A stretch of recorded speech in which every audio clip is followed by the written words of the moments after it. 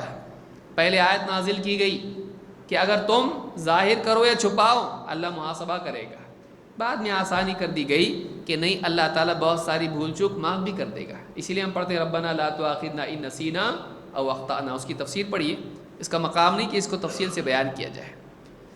تو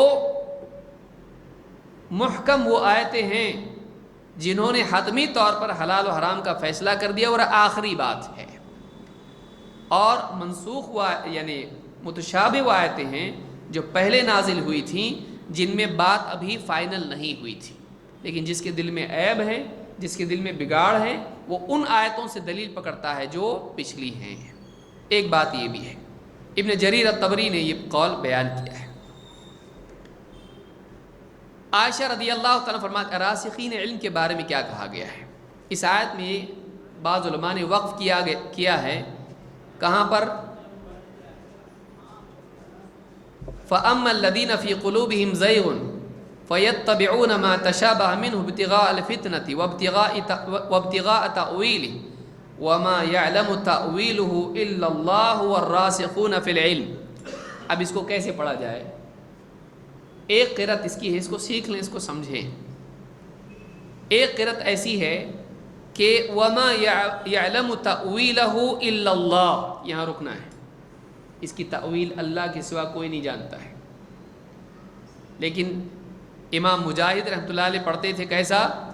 وَمَا يَعْلَمُ تَأْوِيلَهُ إِلَّا اللَّهُ وَالرَّاسِخُونَ فِي الْعِلْمِ، اس کی تأویل اللہ کے سوا کوئی نہیں جانتا ہے اور علم میں گہرے، مطلب بدل جاتا ہے۔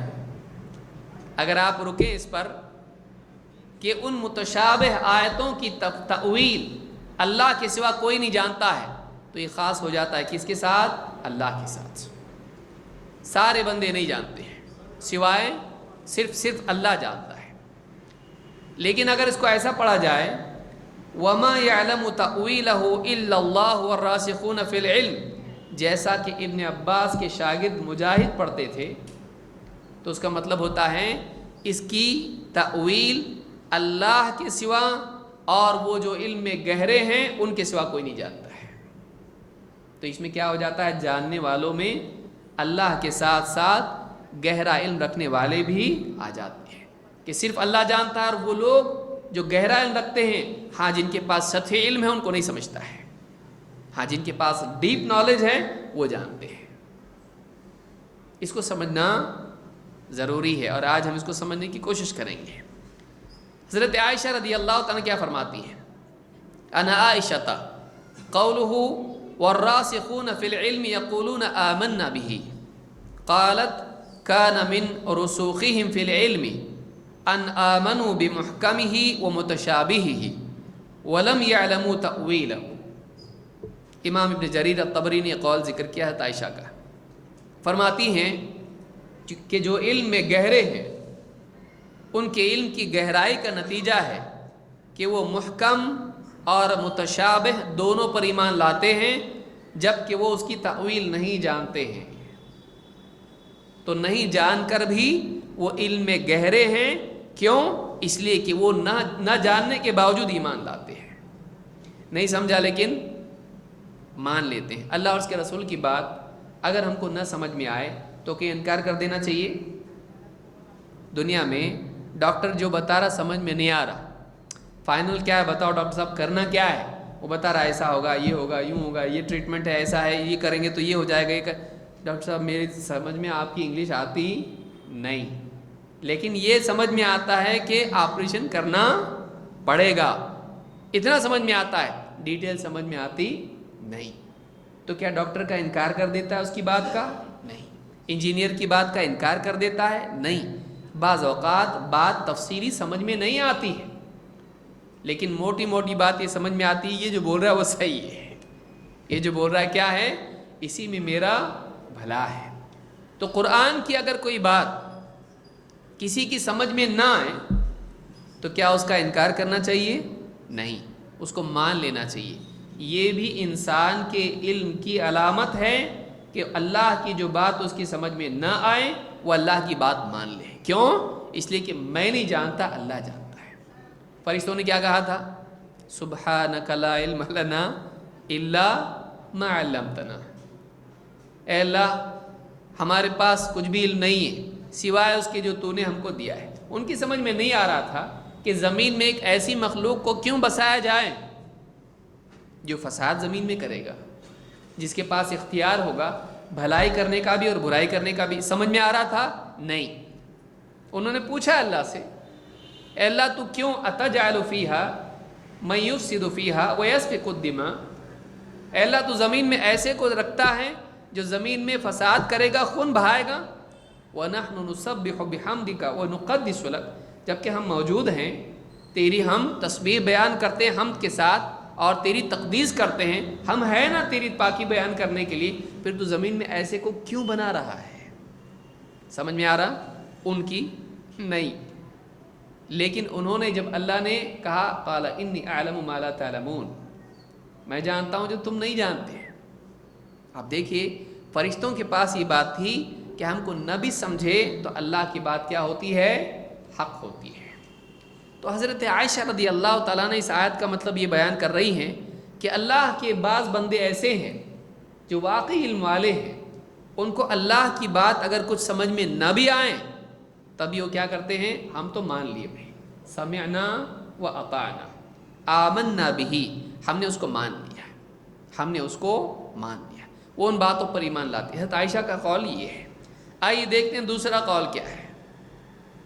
ابن عباس رضی اللہ تعالیٰ کے بارے میں مجاہد رحمۃ اللہ علیہ فرماتے ہیں، کہتے ہیں عن ابن عباس انہ قال انا ممن یعلم تأویلہ، انا ممن یعلم تأویلہ، جن کے بارے میں اللہ تعالیٰ نے قرآن کریم میں فرمایا ہے والراسخون فی العلم وما یعلم تأویلہ الا اللہ والراسخون فی العلم، کہتے ہیں میں ان لوگوں میں سے ہوں جن کو تأویل معلوم ہے. معلوم یہ ہوا کہ بعض بندے ایسے ہو سکتے ہیں جن کو تأویل معلوم ہے. تأویل کیا ہے آپ تھوڑا ہم سمجھنے کی کوشش کریں. لیکن کبھی کبھی ایسا ہوتا ہے زیادہ سر پہ بڑی بات برسنے لگتی ہے اور آدمی سوچتا ہے تھوڑا یہ ہیوی ہو رہا ہے، لیکن کب تک ہم بس میٹھا میٹھا کھاتے رہیں گے؟ کچھ آگے کا علم بھی ہم کو حاصل کرنا ضروری ہے. اور یہ آیت سورہ آل عمران کی ہے. آپ اگر تفسیر پڑھنا شروع کریں بقرہ ختم ہوتی ہے، آپ کو اس سے نپٹنا ہے. آپ اگر تفسیر پڑھیں گے سمجھنا ضروری ہے. اور بعض اوقات بعض تفاسیر مختصر ہوتی ہیں اور آدمی گھبرا جاتا ہے، سمجھ میں نہیں آتا ہے. تو یہ جو تفصیل سے سمجھایا جا رہا سمجھنے کی کوشش کریں. ابن عباس رضی اللہ تعالیٰ کے نزدیک وہ کہتے ہیں میں ان میں سے ہوں جو تأویل جانتا ہے. حضرت عائشہ فرماتی ہیں کہ بعض بندے علم والے وہ ہوتے ہیں جو نہ جاننے کے باوجود بھی ایمان لاتے ہیں. ابن عباس کہتے ہیں میں جانتا ہوں تأویل. ان دونوں میں جمع کیا ہے؟ ان کی بات صحیح ہے یا ان کی بات صحیح ہے؟ کیا صرف اللہ تأویل جانتا ہے اور کوئی نہیں جانتا ہے، یا اللہ اور بعض علم کے گہرے وہ بھی تأویل جانتے ہیں؟ کیا مطلب اس کا ہے؟ صحیح بات یہ ہے کہ دونوں کی بات صحیح ہے. صحیح بات یہ ہے کہ حضرت عائشہ رضی اللہ تعالیٰ کی بات بھی صحیح ہے اور ابن عباس رضی اللہ تعالیٰ عنہ کی بات بھی صحیح ہے. اس لیے کہ ایک اعتبار سے تأویل صرف اللہ جانتا ہے اور دوسرے اعتبار سے بعض چیزیں ایسی ہوتی جن کی تأویل علم کے گہرے جانتے ہیں، جس کو ہم سمجھنے کی کوشش کریں گے انشاءاللہ. اور یہ بہت عمدہ عنوان ہے جس کو سمجھنا واقعی علم کا ایک بہت بڑا دروازہ کھولتا ہے، آدمی گمراہی سے بچے گا. آپ یہ نہ سمجھے یہ ٹاپک تو علم والوں کے لیے دکھ رہا ہے، یہ ہر آدمی کے لیے ہے. اگر اس نے نہیں سمجھا اس کو گمراہ ہو جائے گا. یہ کالج اسٹوڈنٹ سے لے کر ایک ایسے آدمی جو لکڑ ہارا ہے اس کے لیے بھی ہے. کوشش کرنا چاہیے اس کو سمجھنے کی. کیوں؟ اس لیے کہ وہ غلط فہمی پڑھ سکتا ہے، غلط بات عقیدے کی لے سکتا ہے اگر اس کو نہ سمجھے. اس سلسلے میں ابن تیمیہ رحمۃ اللہ علیہ فرماتے ہیں متشابہات کے بارے میں. متشابہات کیا ہے؟ کہتے ہیں فی المتشابہات قولان. متشابہات کیا ہیں قرآن میں؟ اس کے بارے میں دو قول ہیں. احدہما انہا آیات بعینہا تشابہ علی کل الناس. ایک قول یہ ہے کہ متشابہات وہ آیتیں ہیں جس میں ہر آدمی جس کو سمجھ نہیں سکتا ہے، سارے کے سارے لوگ اس کے سمجھنے سے قاصر ہیں.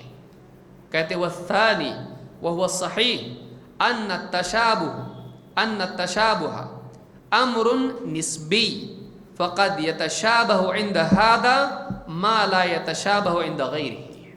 کہتے ہیں کہ نہیں، دوسرا قول یہ ہے کہ متشابہات سے مراد وہ آیتیں ہیں جو کچھ کو سمجھ میں آتی ہیں اور کچھ کو نہیں سمجھ میں آتی ہیں.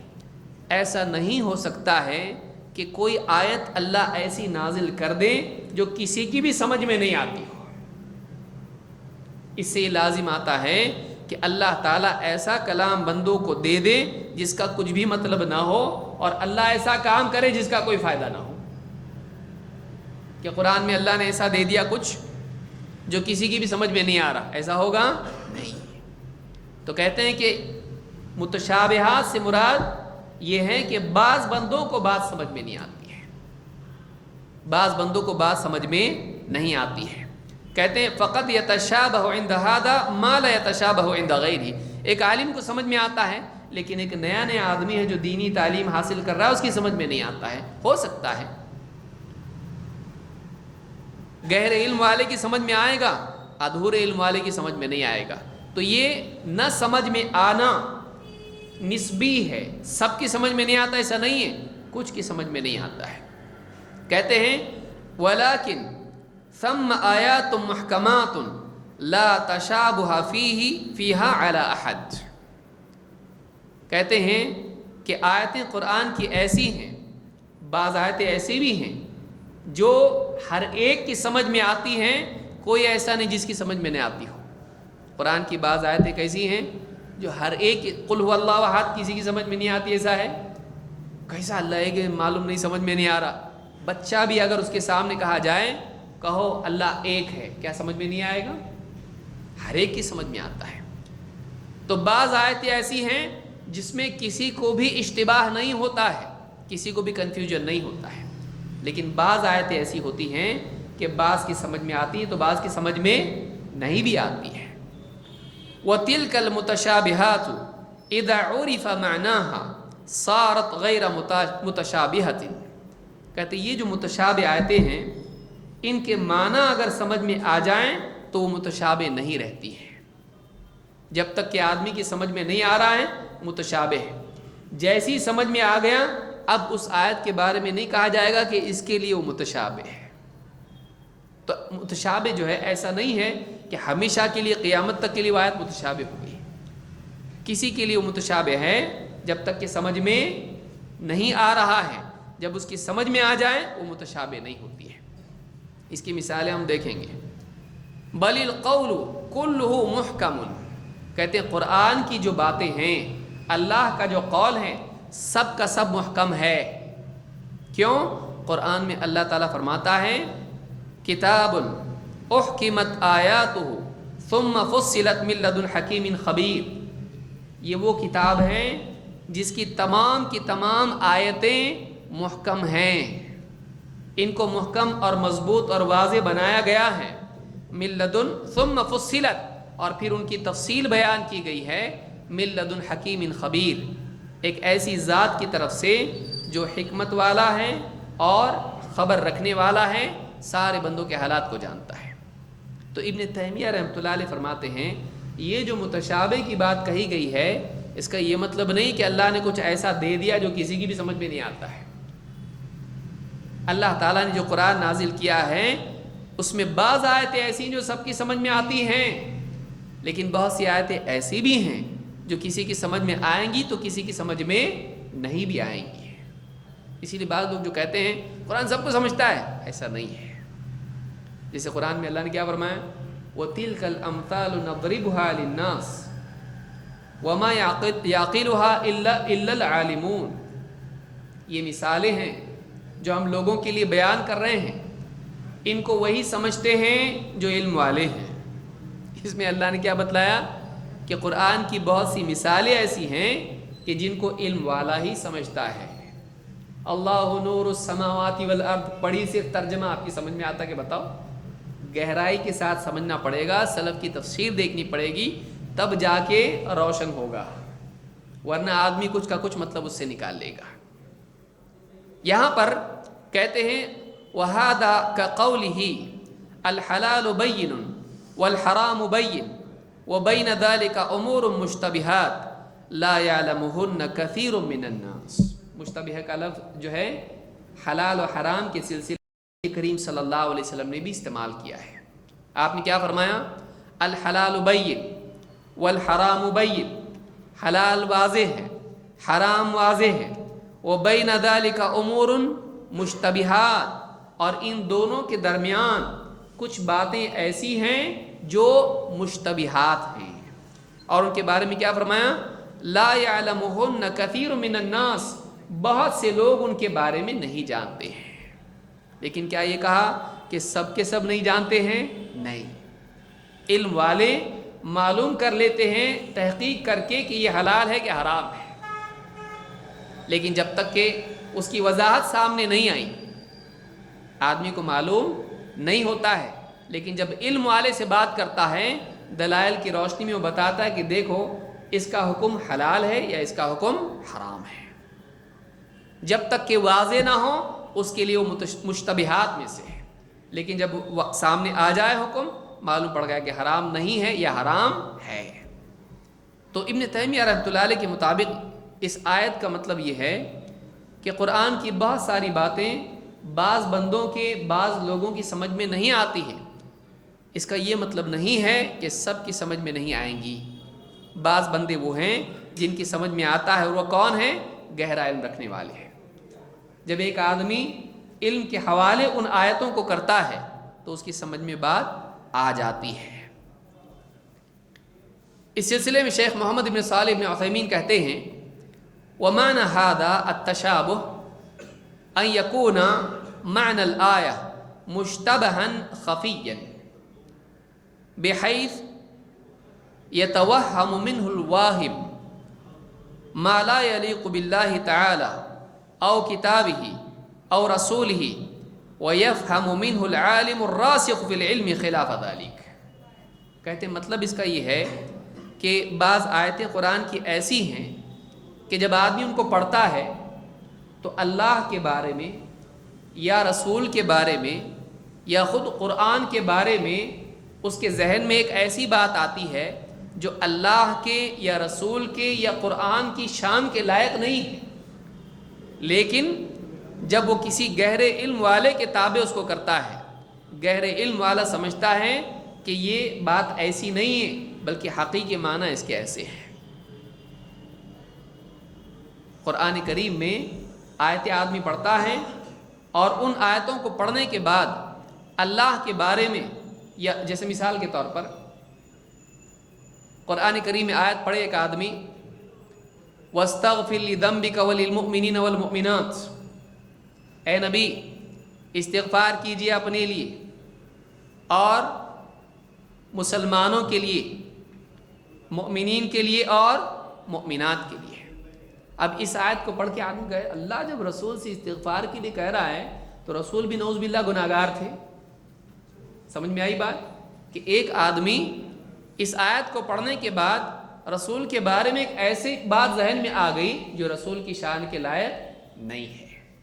یا جیسے قرآن میں آدمی نے پڑھا وَوَجَدَكَ ضَالًّا فَهَدَى، ضال کا لفظ کیا آتا ہے عربی زبان میں؟ عام طور سے گمراہ کے لیے، غیر المغضوب علیہم ولا الضالین، اے اللہ ہم کو ان کے راستے سے بچا جن پر تیرا غضب ہوا اور ان کے راستے سے بھی جو ضلال ہیں، گمراہ ہیں۔ اور قرآن میں پڑھ رہا ہے وَوَجَدَكَ ضَالًّا فَهَدَى، اے نبی اللہ نے آپ کو ضالًا پایا تو آپ کو ہدایت دی۔ اب کہہ رہا کہ نبی اب کہنے لگ گیا، دیکھو قرآن میں ہے نبی صلی اللہ علیہ وسلم بھی گمراہ تھے، نبی صلی اللہ علیہ وسلم بھی نعوذ باللہ گمراہ تھے۔ اب یہ آیت پڑھنے کے بعد اس کے سامنے ایک معنی ایسا آیا جو رسول کی شان کے مطابق نہیں ہے، حالانکہ علم والا جانتا ہے۔ ابن کثیر رحمۃ اللہ علیہ فرماتے ہیں یہاں پر ضالن ویسا نہیں ہے، یہاں پر ضالن کا مطلب یہ ہے نہیں جانتے تھے۔ کیوں؟ کیونکہ قرآن میں اللہ نے دوسری جگہ کیا فرمایا؟ اللہ نے فرمایا ما کنت تدری ما الکتاب ولا الایمان، اے نبی آپ نہیں جانتے تھے کتاب کیا ہے اور ایمان کیا ہے۔ یعنی نبی صلی اللہ علیہ وسلم کی پہلی حالت کیا تھی جب آپ پر وحی نہیں آئی؟ گمراہ کی حالت نہیں تھی، آپ کی حالت کیا تھی؟ نہ جاننے والے کی تھی، کہ جو راستے کی تلاش میں ہو، جو راستہ چاہتا ہو کہ اس کو بتایا جائے کیا حق ہے، کیا کرنا ہے، زندگی کیسے گزاری جائے، اللہ کی طرف سے ہدایت کے انتظار میں آپ تھے، آپ کے پاس ہدایت نہیں آئی تھی تو اللہ نے آپ کو ہدایت دی، فرشتے کو بھیجا اور بتایا یہ حق ہے۔ علم الانسان ما لم یعلم، انسان کو وہ سکھایا جو اس کو نہیں معلوم تھا۔ تو جو لا علمی کی حالت تھی، یاد رکھیے میری بات کو، جو آپ صلی اللہ علیہ وسلم کی لا علمی کی حالت تھی، اللہ نے اس کو ضالن سے تعبیر کیا ہے۔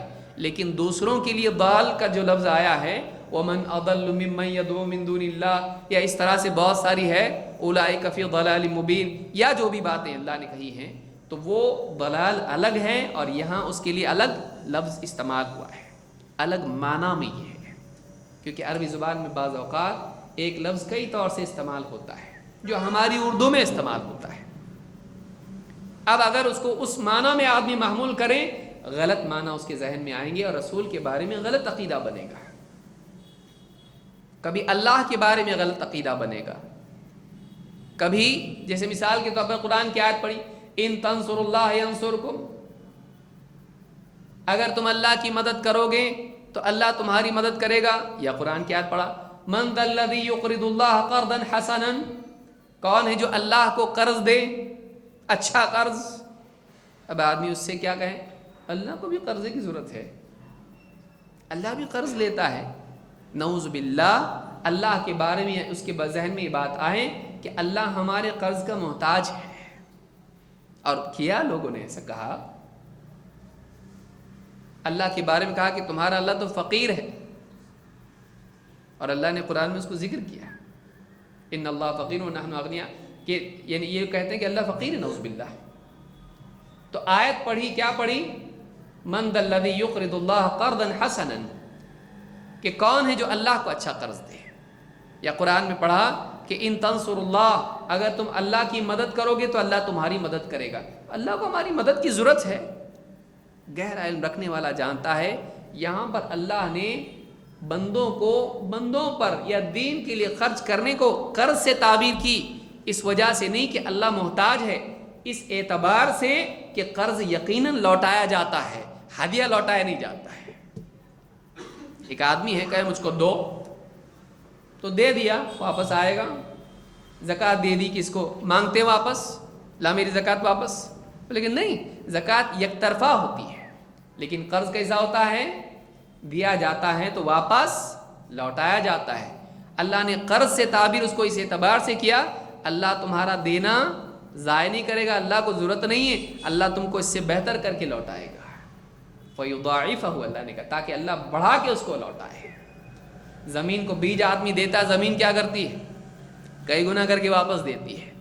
اللہ تعالیٰ نے زمین بنائی ہے اور اللہ نے قاعدہ بنایا اور اللہ بڑھاتا ہے، تو اللہ تعالیٰ صدقہ کرنے والے کو بھی بڑھا کے دے گا۔ تو اللہ نے اس کو قرض سے تعبیر کیا، بندے کے اکرام کے طور پر اور واپس لوٹانے کے اعتبار سے۔ اب پڑھنے والا کیا کرے، اللہ کو قرضہ چاہیے، نعوذ باللہ اللہ ہمارا محتاج ہے، غلط بات ذہن میں پیدا ہو سکتی ہے، کبھی قرآن کے بارے میں غلط بات ذہن میں آ سکتی ہے۔ ایسی کئی مثالیں دی جا سکتی ہیں، ایسی کئی مثالیں دی جا سکتی ہیں، جیسے مثلا آدمی پڑھے قرآن کے اندر یضل بہ کثیرا ویہدی بہ کثیرا، اور اسی بات کو لے لیا اور پوری بات نہیں پڑھی اور دوسری آیتوں سے ملا کے نہیں دیکھا اس کو، تو کہا دیکھو قرآن سے آدمی کیا ہوتا ہے، گمراہ ہو جاتا ہے، اور کہے دیکھو اس لیے قرآن نہیں پڑھنا چاہیے، کیوں، اس لیے کہ قرآن گمراہ کرنے کے لیے نعوذ باللہ آیا ہے، قرآن پڑھنے سے گمراہ ہو جاتے ہیں۔ حالانکہ آگے اللہ نے کیا فرمایا، وَمَا يُضِلُّ بِهِ إِلَّا الْفَاسِقِينَ، اللہ تعالیٰ فاسقین کو گمراہ کرتا ہے۔ لیکن اس سے بھی شبہ پیدا ہو سکتا ہے، دیکھو اللہ تعالیٰ نعوذ باللہ گمراہ کرتا ہے، اللہ تعالیٰ گمراہ کرتا ہے، اللہ کے بارے میں اور قرآن کے بارے میں شبہ پیدا ہو جائے، یقیناً اللہ تعالیٰ گمراہ کرتا ہے، لیکن گمراہی کا چننا بندے کی طرف سے ہوتا ہے۔ ایک آدمی اونچائی پہ جانا چاہے جا سکتا ہے، اور ایک آدمی اگر پہاڑ پہ سے چھلانگ لگا دے کہاں جائے گا، پہلے نیچے اور پھر اوپر۔ یہ قاعدہ کس نے بنایا ہے، اللہ رب العالمین نے، کہ کوئی آدمی اگر اونچائی سے کود جائے نیچے گر کے مرے گا، نیچے گر کے مرے گا، اگر پانی میں چھلانگ لگا دے تیرنا نہیں آتا ہے، ڈوب کے مر جائے گا۔ تو اللہ نے قاعدہ بنایا ہے، تیرا اختیار ہے کہ تو پانی میں نہ کودے، تیرا اختیار ہے کہ تو پہاڑ سے نہ کودے، لیکن تو نے چنا، اب اللہ کو تو نہیں بول سکتا کہ اللہ نے ایسا قاعدہ کیوں بنایا۔ ایک آدمی جب گمراہی کو چنتا ہے تو اللہ تعالیٰ اس کو اسی طرف پھیر دیتا ہے، نولیہ ما تولی، قرآن میں اللہ نے صاف قاعدہ بیان کیا ہے، نولیہ ما تولا ونصلہ جہنم، جہاں وہ مڑا ہے اس کو ہم وہی موڑ دیں گے، ہم موڑ دیں گے بعد میں، پہلے کون مڑا؟ وہ خود۔ بھائی ایک آدمی یہاں وائر میں ہاتھ ڈال دیا اور ایم ایس سی بی کو برا بولے کہ کیوں بنایا ایسا کرنٹ، تو یہ اس کی غلطی ہے، اس میں منافع ہے، لیکن اس نے کیا کیا؟ اپنا اختیار غلط استعمال کیا، مشین میں فین میں ہاتھ ڈال دیا، انگلی کٹے گی، اس کی خود کی غلطی کا نتیجہ ہے۔ اسی طرح سے ایک آدمی گمراہی کو جب چنتا ہے تو اس کے نتیجے میں اللہ تعالیٰ بھی اس کو گمراہ کرتا ہے۔ اللہ تعالیٰ ایسے کو گمراہ نہیں کرتا ہے جو ہدایت کا طالب ہو اور ہدایت کی طرف اصولوں کی پابندی کر کے بڑھے۔ اللہ تعالیٰ نے فرمایا وَيَهْدِي إِلَيْهِ مَنْ أَنَابَ، جو اللہ کی طرف بڑھتا ہے اللہ اس کو ہدایت دیتا ہے، لیکن جو گمراہی کی طرف مڑتا ہے اللہ اس کو گمراہ کرتا ہے۔ تو اس میں کیا ہے؟ قصور کس کا ہے؟ گمراہی کی طرف مڑنے والے کا۔ لیکن جو آدمی نہیں جانتا ہے ان آیتوں کو، اب وہ اس آیت کو پڑھ لے گا وَمَا يُضِلُّ بِهِ إِلَّا الْفَاسِقِينَ، اللہ فاسقین کو کیا کر دیتا ہے؟ گمراہ کر دیتا ہے، جن کے دل میں فسق ہو، جن کے دل حق سے انحراف کریں، حق کو قبول نہ کریں، حق کی مخالفت کریں، ٹھیک ہے، پھر اللہ کی سزا ہے اس کو دنیا میں کہ پھر اس کے دل کے اندر بگاڑ بڑھتا ہے، اس کے دل میں بگاڑ بڑھتا ہے۔ کبھی کبھی آپ دیکھیے کپڑے کے اوپر ایک دھبا پڑتا ہے، شروع میں چھوٹا ہوتا ہے، اگر نہیں دھوئے تو کیا ہو جاتا ہے؟ بڑھ جاتا ہے وہ۔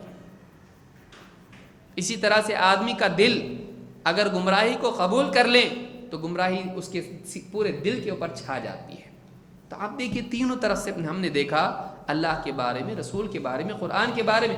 بعض آیتیں ایسی ہوتی ہیں کہ آدمی ان کو جب پہلی مرتبہ میں پڑھ لیتا ہے اور گہرائی سے نہیں سمجھتا ہے تو آدمی اس میں اللہ، رسول یا قرآن کے بارے میں یا دین کے بارے میں غلط معنی کی طرف چلا جاتا ہے۔ شیخ عثیمین یہاں یہی کہنا چاہ رہے ہیں، یہ بہت بڑا عنوان ہے۔ کہتے ہیں کہ بحیث یتوہم منہ الواہم ما لا یلیق باللہ تعالی او کتابہ او رسولہ ویفہم منہ العالم الراسخ فی العلم خلاف ذلک، لیکن جو گہرے علم والا ہوتا ہے وہ قرآن کی بقیہ باتوں سے ملا کے اس کو دیکھتا ہے اور وہ گمراہ نہیں ہوتا ہے، وہ غلط مطلب تک نہیں پہنچتا ہے، وہ واقعی اللہ اور اس کے رسول اور اس کی کتاب کی شان کو اس کے مقام کے اعتبار سے تسلیم کرتا ہے، وہ غلط مطلب نہیں لیتا ہے۔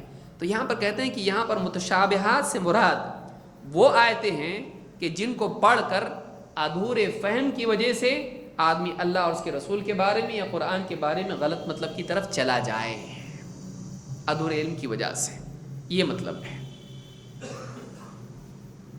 اب ہم نے جو سنا حضرت عائشہ رضی اللہ تعالیٰ عنہ کا قول اور ابن عباس رضی اللہ تعالیٰ عنہ کا قول، اور اس میں ہم نے یہ دیکھا کہ دونوں باتیں صحیح ہیں۔ ایسا کیسے؟ یا تو گہرائی کے ساتھ علم رکھنے والے جانتے ہیں یا تو نہیں جانتے ہیں، دونوں کیسے صحیح ہو سکتا ہے کہ جانتے بھی نہیں بھی جانتے؟ ہو سکتا ہے، کیوں نہیں؟ اہل علم نے اور ابن تیمیہ نے اور دوسرے علماء نے بھی بات کہی ہے، اور اسی طرح سے امام شوکانی رحمۃ اللہ علیہ نے بھی بات کہی ہے کہ جاننا اور نہ جاننا دونوں جمع ہوتا ہے۔ کس اعتبار سے؟ کہ وہ باتیں جو اللہ نے بیان کی ہیں ان کی حقیقت تو اللہ ہی جانتا ہے، لیکن ان کے معنی ہم جانتے ہیں، ان کے معنی اور ان کی تفسیر گہرا علم رکھنے والے جانتے ہیں۔ بہت ساری آیتیں قرآن کی ایسی ہیں، جیسے مثلا قیامت کے بارے میں اللہ تعالیٰ نے بتایا کہ ان الساعۃ آتیۃ، قیامت آنے والی ہے، لیکن کیا یہ ہم جانتے ہیں کہ قیامت کب آئے گی؟ ہم یہ نہیں جانتے۔ آئے گی یقینی طور پر جانتے ہیں، لیکن قیامت کب آئے گی؟ قیامت کا تذکرہ قرآن میں ہے، آئے گی قرآن میں ہے، لیکن کب آئے گی کسی کو معلوم ہے؟ اللہ کی صفات کے بارے میں، اللہ کی صفات کے بارے میں اللہ تعالیٰ نے بہت ساری باتیں بیان کی ہیں، ان صفات کے معنی ہم جانتے ہیں لیکن ان کی حقیقت ہم نہیں جانتے ہیں۔ قیامت کے دن نیکیاں تلیں گی، گناہ تلیں گے، جانتے کہ نہیں جانتے؟ کنفرمڈ ہے ایک دم۔ اس کی کیفیت ہم جانتے ہیں،